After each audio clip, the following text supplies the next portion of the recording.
दिल्ली की हवा में जहर घुल गया है। ये एक ऐसा जहर है जो आपको धीरे धीरे हर पल मार रहा है। इस जहर का सबसे ज्यादा असर आपके बच्चों और घर के बुजुर्गों पर पड़ा है। आज दिल्ली की हवा का प्रदूषण अपने सबसे खतरनाक स्तर पर पहुंच गया है। ये जानकर आपको हैरानी होगी कि ये जहर हरियाणा और पंजाब से उड़कर देश के दिल तक पहुंच रहा है, लेकिन इसे रोकने की जगह सिर्फ राज्यों की सरकारें बयानबाजी कर रही हैं।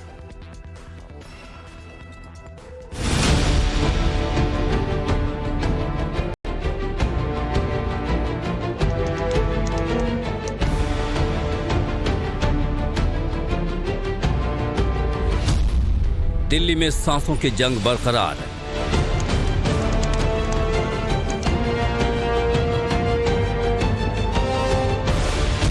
AQI पहुंचा खतरनाक स्तर के पार।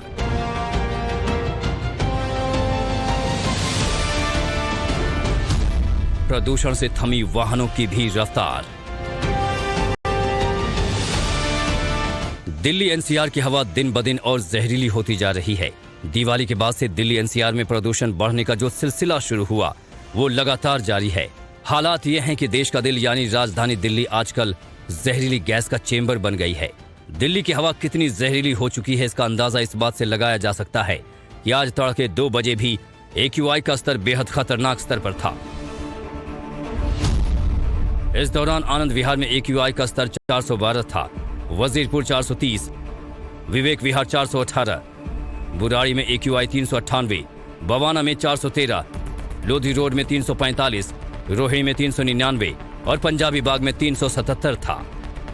जिस प्रदूषण के कारण दिल्ली वासियों को सांस लेने में तकलीफ, आंखों में जलन, खांसी की समस्याएं लगातार बढ़ रही हैं। स्वास्थ्य मंत्रालय की तरफ से भी एक गाइडलाइन जारी की गई है और बोला गया है कि इस प्रदूषण में छोटे बच्चों को बाहर ना निकालें, बुजुर्गों को बाहर ना निकालें, खासकर से उन मरीजों को बाहर ना निकालें जो सांस की तकलीफ जिनको कोरोना सेकंड वेव के अंदर जिनके लंग्स इन्फेक्टेड हुए थे, उनके लिए प्रदूषण बेहद हानिकारक है। दिल्ली वालों की जान पर बनाई है और ऐसा पहली बार नहीं है। हर साल अक्टूबर से दिसंबर तक हालात कुछ इसी तरह के होते हैं। ऐसे में सवाल ये उठता है कि आखिर इसके लिए क्या पराली जलाने वाले किसान जिम्मेदार हैं या फिर हरियाणा पंजाब की सरकारें जिम्मेदार हैं जो पराली जलाने से रोक नहीं पाती हैं? क्या किसानों को पराली न जलाने का विकल्प समय पर मिल पाया था? इन सवालों के जवाब क्या हैं, इसकी तलाश हमें पंजाब और हरियाणा के अलग अलग हिस्सों में ले गई जहां पर आजकल पराली जलाई जा रही है।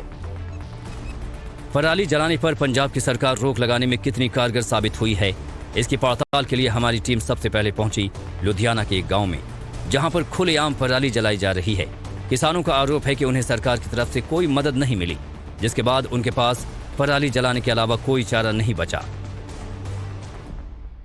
पंजाब में डेली पराली जलाने के कई मामले सामने आ रहे हैं। इस समय हम लुधियाना के एक गांव के एक खेत में ये तस्वीरें दिखा रहे हैं। यहाँ पे देख सकते हैं कि किसान पराली जला रहे हैं, जबकि किसान ये कहते हैं कि सरकार कहीं ना कहीं उनको मशीन नहीं दे पाई, जिसके कारण वो मजबूर है पराली जला रहे हैं। और लगातार हम देख रहे हैं कल एग्रीकल्चर मिनिस्टर और एग्रीकल्चर ऑफिसर्स को चेतावनी दी जा रही है कि ये स्टबल बर्निंग ना की जाए, क्योंकि लगातार जो पोल्यूशन का लेवल है दिल्ली में बढ़ता नजर आ रहा है। लेकिन फिर भी गवर्नमेंट की इंस्ट्रक्शन के बावजूद भी किसान पराली को जला रहे हैं। क्या कारण है आपका स्टबल बर्निंग करने का?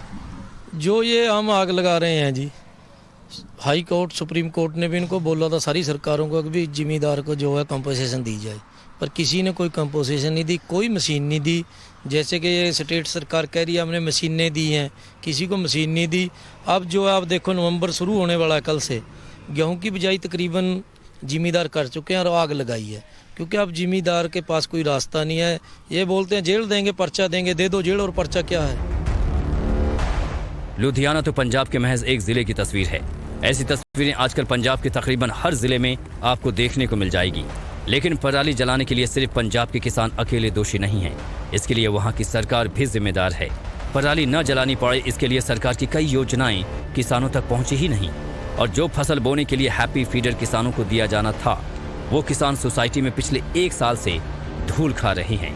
ऐसे में आप किसानों से क्या उम्मीद कर सकते हैं? तस्वीरें दिखाना चाहूँगा जो यहाँ पे मशीन्स पड़ी हैं। This is called happy seeder.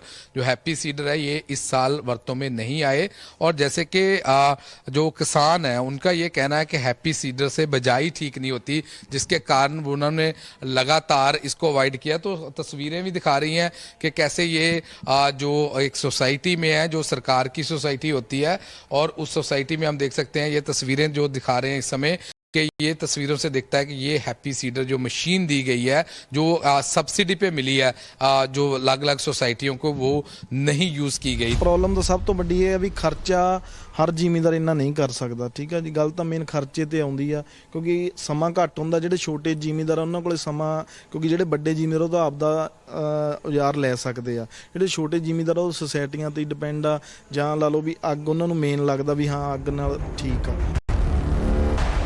अच्छी बात यह है कि पिछले एक साल में जहां पंजाब में पराली जलाने के मामले बढ़े हैं, तो वहीं दिल्ली से सटे हरियाणा में मामले घटे हैं। हरियाणा में पिछले साल 2561 पराली जलाने के मामले सामने आए थे, जबकि पंजाब में 10,229 पराली जलाने के मामले दर्ज हुए थे। लेकिन इस साल हरियाणा के किसानों ने कम पराली जलाई है और मामले घटकर 1,925 हो गए, तो पंजाब में ये बढ़कर 13,873 हो गए।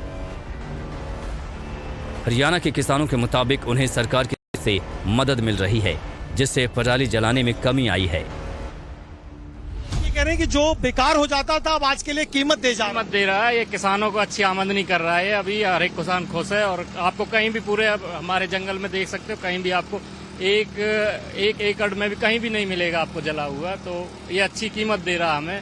ये पहले क्या करते थे? पहले आप लोग उसको बेकार जला देते थे या वेस्ट कर देते थे? पहले करते थे, बहुत दिन पहले, जब मशीनरी का साधन नहीं था।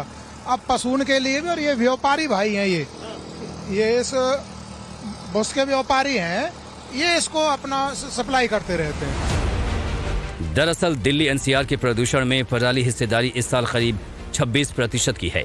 यानी दिल्ली की जो हवा जहरीली हुई है, इसमें पराली का बड़ा योगदान है। इसके अलावा वाहनों से निकलने वाला धुआं, इंडस्ट्री से निकलने वाली खतरनाक गैसें और कंस्ट्रक्शन से उठने वाली धूल की भी हिस्सेदारी है। और जब हालात इस तरह के बन जाएं, तो जाहिर है कि दिल्ली, हरियाणा, पंजाब की सरकारों को राजनीति से हटकर कुछ कारगर सोचना होगा, क्योंकि ये सवाल सिर्फ दिल्ली के लोगों का नहीं है। हालात यही रहें तो इसका असर धीरे धीरे आने वाले सालों में कई राज्यों पर भी पड़ेगा, और तब हेल्थ इमरजेंसी के नाम पर भी लॉकडाउन जैसे हालात बन जाएंगे। लुधियाना से गुरप्रीत चिन्ना और परवाल से कुंदन सिंह के साथ ब्यूरो रिपोर्ट, टाइम्स नाउ नव भारत।